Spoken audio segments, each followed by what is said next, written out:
La 10e édition du championnat de France des clubs 10 mètres se déroulait les 23 et 24 mars dernier au complexe sportif Renétis de Reims. La capitale champenoise et la société de tir de Reims accueillaient pour la première fois cette manifestation, rassemblant sur 2 jours près de 650 compétiteurs de tous âges. Le principe de ce championnat est simple et la formule retenue permet de convertir un sport individuel en une pratique d'équipe. Il nous est présenté par Sylvie Lançon, élue de la Fédération française de tir. Alors, le championnat de France des clubs, c'est quoi?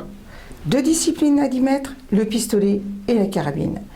2 catégories, les jeunes dénommés écoles de tir et les adultes. Pour chaque arme, 40 équipes de 5 tireurs, réparties en 2 divisions, s'opposent sur un match de qualification de 150 coups tirés en relais sur des cibles électroniques.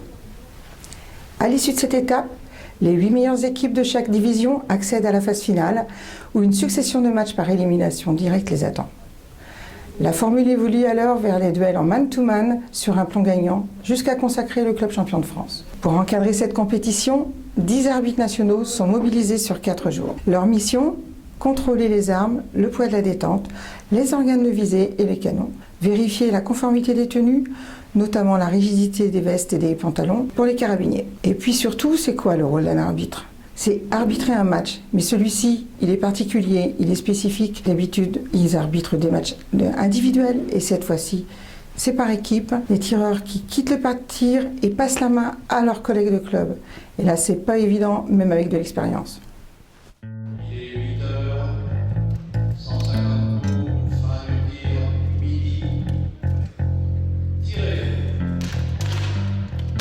Le championnat de France des clubs débutait donc samedi matin avec l'entrée en lice des carabiniers adultes. La présence remarquée de la plupart des carabiniers ayant tiré aux Jeux Olympiques de Londres, Pierre-Edmond Piasecki et Jérémy Monnier en tête, n'altérait en rien la motivation des autres participants. Le match de qualification ne réservait que peu de surprises. En Division 2, seul le club de Romorantin de la Ligue du Centre arrivait à bousculer quelque peu la hiérarchie établie avec un joli score de 1417. A noter également la très belle série de Sandy Morin, tir Huropoix, Ligue d'Île-de-France, à 298 points. Performance honorable, mais malheureusement insuffisante pour se qualifier aux phases finales. À l'issue des 150 premiers plombs, 8 clubs de Division 1 ainsi que 8 clubs de Division 2 se qualifiaient donc pour les matchs à élimination directe. Non sans une certaine déception, les quarts de finale voyaient d'abord les clubs de Bitche, Beaulieu, Audincourt et Survilliers se faire éliminer en Division 1. En Division 2, cette déception contaminait les clubs de Strasbourg, Dieuze, Millau et Chabris, ces équipes n'étant pas capables de venir à bout de leur adversaire du jour. En demi-finale, Division 1, les clubs de Pontarlier, emmenés par Jérémy Monnier, et le club de Royan passaient à leur tour à la trappe, voyant ainsi leur rêve de titre national s'envoler. En Division 2, les tireurs de Chalon-sur-Saône se faisaient également éliminer après plusieurs duels âprement disputés. La finale carabine D1 opposait alors 2 clubs déjà présents dans l'élite depuis plusieurs saisons, à savoir les clubs d'Arc, Ligue Nord-Pas-de-Calais, et d'Artouze-Haguenau, Ligue d'Alsace. Au petit jeu du plomb gagnant, c'est Artouze-Haguenau qui sortait du lot en dominant son adversaire du jour, 4 points à 2, avec une performance canon de Pierre-Edmond Piasecki. En Division 2, les tireurs d'Issoire, Ligue d'Auvergne, contrôlaient la pression et ne ménageaient guère de suspense. Ils s'imposent face à une équipe néanmoins méritante de Romorantin sur le score de 4 points à 1 et décrochent ainsi le titre national en Division 2. La journée du samedi se poursuivait avec la carabine école de tir. Ces jeunes pousses du tir français, galvanisés par la présence de leur modèle, se donnaient au maximum de leurs possibilités. Pourtant, à l'issue du match de qualification, la déception des uns contrastait nettement avec la joie des autres. De fil en aiguille, une hiérarchie se dessinait et, à l'issue d'une phase finale bien maîtrisée, ce sont les jeunes du club de Haut-Bourdin, Ligue Nord-Pas-de-Calais, qui s'imposent face à leurs rivales, les tireurs de Saint-Aubin-sur-Mer, Ligue de Normandie, et méritent second. La 3e place revient finalement aux tireurs du club de Chabris, Ligue du Centre. Chez les adultes, le titre national de Division 1 revenait donc au club de Artouze-Haguenau, Ligue d'Alsace.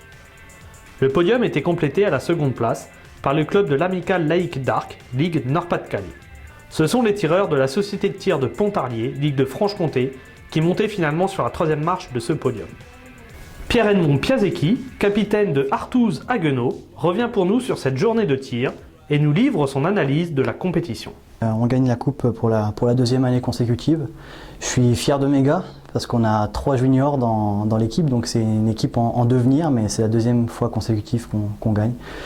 Moi je suis très fier d'eux. Le match s'est plutôt bien déroulé, on sort premier après le tour de qualif. Globalement, les points, on aurait pu faire un petit peu mieux. On s'en sort à la première place, c'est jamais une place évidente avant d'aborder les finales. On a tout à perdre, mais on a bien travaillé après sur les finales. C'est une date incontournable du calendrier. Nous, on a vraiment un esprit club, donc pour nous, c'est une date très importante. Ce qui change par rapport à un match traditionnel, c'est le temps. Il faut aller un petit peu plus vite. L'histoire de relais, bon après sur les finales, non, c'est du kiff-kiff. L'ambiance c'est un réel plus. Là c'était bien, en plus on a croisé avec les enfants de l'école de tir, donc c'était bien, il y avait du monde dans les tribunes, bonne ambiance, très bien. Alors un remerciement au Spectre de Strasbourg qui fait du très bon boulot avec mes 2 juniors et au Crèves de Strasbourg qui est avec Lorenzo, et puis pour le reste, la Fédé au top, et puis voilà. La journée du samedi s'achevait donc sur ces quelques notes de joie. Le pas de tir se vidait peu à peu, faisant place nette pour accueillir les pistoliers dès le lendemain matin. À 8 h, alors que la Champagne dormait encore, ce sont les jeunes des écoles de tir pistolet qui ouvraient le bal. Là aussi, la présence des pistoliers ayant participé aux derniers Jeux Olympiques de Londres, à l'image de Céline Goberville, Franck Dumoulin ou Walter Lapère, n'était qu'une source supplémentaire de motivation pour eux. Sans doute inspiré par leur modèle, le club d'Aubagne assurait l'essentiel lors de l'épreuve de qualification. 6e, à l'issue des 60 premiers plombs, les jeunes tireurs de la Ligue de Provence décrochaient le titre de champion de France des clubs pistolet école de tir, après des phases finales à suspense. Le podium école de tir était complété par les clubs de Châtenois-le-Royal, second, et de Marignane, 3e. Le début d'après-midi du dimanche était consacré à l'élite des clubs pistolets adultes. L'impatience était palpable dans les tribunes du complexe sportif Renétis, tant l'affrontement s'annonçait spectaculaire. Sur le même principe que la carabine, le championnat de France des clubs pistolets débutait par le match de qualification. Toujours mouvementés, les 150 plombs tirés en relais permettaient à 8 clubs D1 et D2 confondus de tirer leur épingle du jeu en s'ouvrant les portes des phases finales. Si convoités, ces matchs par élimination directe voyaient en Division 1 les clubs des Girondins, de Creil, Montgeron et de Clichy se qualifier pour les demi-finales. De l'autre côté du pas de tir, en Division 2, les tireurs d'Aubagne, Caunes, Versailles et la Chapelle-Saint-Luc imitaient leurs voisins de Division 1 et se qualifiaient à leur tour en demi-finale. À l'issue d'une demi-finale expédiée sur le score de 4-1, les tireurs de Montgeron se qualifiaient pour le duel au sommet de la Division 1. Celui-ci allait les opposer à une équipe de Creil très solide durant les phases éliminatoires. Enfin, à l'issue d'une finale sans appel, ce sont les tireurs de Picardie qui décrochaient l'intervalle et s'octroyaient le titre de champion de France des clubs pistolets pour la première fois. Ils devancent sur le podium les clubs de Montgeron et de Clichy. En Division 2, c'est le club de Versailles qui remporte la compétition et accède du même coup, en compagnie des 3 équipes suivantes, à la Division 1 pour la saison 2013-2014. Sandrine Goberville, capitaine de Creil, revient sur ce premier titre national. Après une 3e place l'an dernier et puis une médaille d'argent obtenue précédemment, là le titre enfin arrive et on est vraiment super content d'avoir gagné aujourd'hui. Alors pendant les matchs de qualification, la plupart des tireurs ont bien conservé leur niveau, ont montré qu'ils avaient leur place en équipe parce qu'on a fait des sélections pour obtenir la meilleure équipe au sein de Creil. Et pour les phases finales, on s'est tous bien battus et je pense qu'on n'est pas tombé contre des adversaires très faciles à vaincre. Et on a réussi malgré tout à gagner l'or avec tout ça. Oui, il y a une préparation spécifique au sein du club avec des entraînements au match et au final en rassemblant les tireurs qui voulaient faire partie de l'équipe et puis pour pouvoir arriver ici prêts à matcher. Je remercie tous mes coéquipiers d'avoir donné vraiment tout ce qu'ils pouvaient pour ce match et ces finales.